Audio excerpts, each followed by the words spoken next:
திருவாசகத்துக்கு உருகாதார் ஒரு வாசகத்துக்கும் உருகார். ஓம் நம சிவாய. இன்னைக்கு பதிவுல திருவாசகம் ஆனந்தாதீதம் பாடலோட பொருள் விளக்கத்தை பத்தி தான் பார்க்க போறோம். திருவாசகம் திருச்சதகத்துல வர்ற 10வது தலைப்பு தான் இந்த ஆனந்தாதீதம். ஆனந்தாதீதம் அப்படிங்கிறது ஒரு வடமொழி சொல். இதோட பொருள் ஆனந்தத்தின் அதீத நிலை அப்படின்னு பொருள். இங்கு ஆனந்தம் அப்படிங்கிறது மெய்யறிவால ஏற்படுற பேரானந்தத்தை குறிக்குது. அதீதம் அப்படின்னா கடந்த நிலை.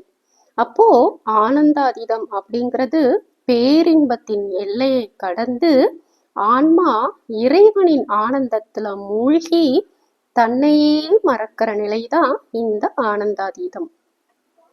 பொதுவாகவே பேரின்பம் அப்படிங்கிறது நம்ம சொல்லால அதை விளக்கிட முடியாது. பேரானந்தம் அப்படிங்கிறது சொல்லில் அடங்காதது. அப்பேற்பட்ட பேரின்பத்தை ஓரளவு சொற்கள்ல அடக்கி காட்டுறதுதான் இந்த ஆனந்தாதீதம். இந்த ஆனந்தாதீதத்துல 10 பாடல்கள் இருக்கு. இவ்வதீத நிலையை அனுபவிக்கும் உயிர்களுக்கு நான் அப்படிங்கிற உணர்வோ அனுபவ பொருளாகிய இறைவனை குறித்து நீ நினது அப்படிங்கிற வேற்றுமை உணர்வு கூட இருக்காதாம். இந்த உண்மையை தாயுமான அடிகள் ஒரு பாடல்ல பாடியிருப்பாரு.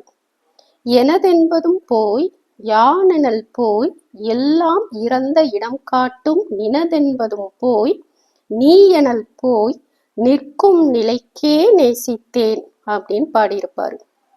உடல், பொருள், உயிர் இது எல்லாமே நிலையற்றது. அதனால எனதென்பதும் போய், அதாவது நான், எனது அப்படிங்கிற அகங்காரம், பற்று அப்படிங்கிற உணர்வுகள் எல்லாம் நீங்குவதை குறிக்குது. இறைவனின் உடைமை நான் அப்படிங்கிற உண்மையை உணர்ந்து நான் என்ற பற்றை விடுறதுதான் இதோட பொருள். உலக பொருட்களின் மீதுள்ள பற்று நீங்கி இறைவனை மட்டுமே முழுமையா உணர்ந்து அந்த உணர்வு தான் உண்மை பொருள் அப்படிங்கிற நிலையை அடைகிறது தான் இந்த பாடல் வரியின் ஆழ்ந்த பொருள். நான், எனது, நீ, உனது அப்படிங்கிற வேறுபாடு ஒளிந்து நிற்கும் நிலைதான் இந்த அதீத நிலை.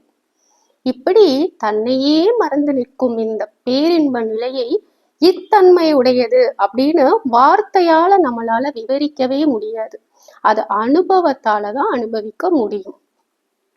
பேரின்ப நிலையை கடந்து தன் நிலையை மறக்கிறதுனாலதான் ஆனந்த பரவசத்துக்கு அடுத்த நிலையா இந்த ஆனந்தாதீதத்தை நம்ம சொல்றோம். ஆனந்தாதீதம் பகுதியில ஒரு பக்தன் இறைவனின் பேர் ஆனந்தத்துல திளைத்து தனது தனித்தன்மையெல்லாம் இழந்து இறைவனுடன் இரண்டர கலக்கும் அனுபவத்தை சொல்லுது. இந்த ஆனந்தாதீத பாடல்கள் சிவனுடனான ஆழமான பக்தியையும் ஆன்மீக பயணத்தோட உச்சகட்ட நிலையையும் இது வெளிப்படுத்துது. மெய்யுணர்வால அடைகிற இந்த பேரின்பத்துல ஆன்மா சிவனோட தன்மையாவே மாறி சிவனாகவே மாறுது. இந்த ஆழ்ந்த நிலைதான் ஆனந்தாதீத நிலை.